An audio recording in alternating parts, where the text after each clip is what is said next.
to act in that situation, because maybe that opiate medication is suppressing their respiratory system.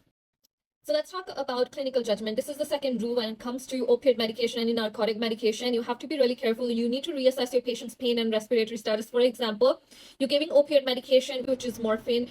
Fentanyl is very rare medication, but it's very dangerous medication. You have to reassess your patient within 15 to 30 minutes. It depends on what kind of route you have. For example, if you're giving oral medication, which is oxycodone, it comes in oral form, you have to go back and reassess your patient within 30 to 60 minutes, reassess their pain, reassess their respiratory status. So this time depends on the route. Oral medication all have a different timings. I will maybe create a separate video about that, but you need to reassess your patient. You need to do your clinical judgment when it comes to opiate medications. You need to know these three things before you push the drug. One is your respiratory level. You need to check if the patient's respiratory level is less than 12. You need to hold the medication. Second, which is blood pressure.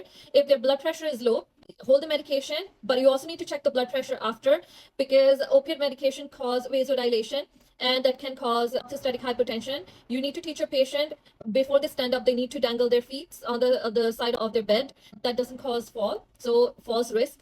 The third thing is sedation level. If your patient is difficult to arouse, it means you need to hold the second dose, the next dose, because that can cause respiratory arrest. So third rule that you need to remember when it comes to emergent situation due to opioid medication is antidote. The antidote for opioid medication is naloxone, also known as Narcan, but it's mainly known by naloxone.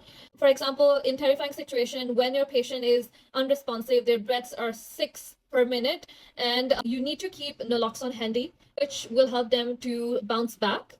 But here's the catch. Narcan has a really short half-life, so it wears off within 30 to 90 minutes. But what doesn't wear off is morphine. Morphine, whatever remaining morphine they will have in their body, will go back and reattach to the receptors in the brain. Patient will slide back in the unresponsive state and will go back to respiratory arrest.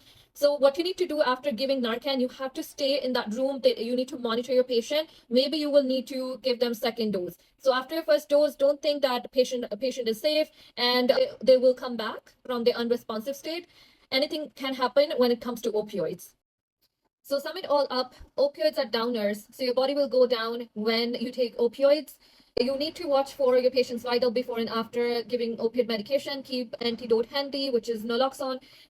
You need to remember it can wear off before opioid does. So maybe you need to give second dose to your patient, depends on what kind of opioid they were on. If you like this video, please share this video with your friends who are struggling with pharmacology. Please like and comment, and see you tomorrow with another video. Bye.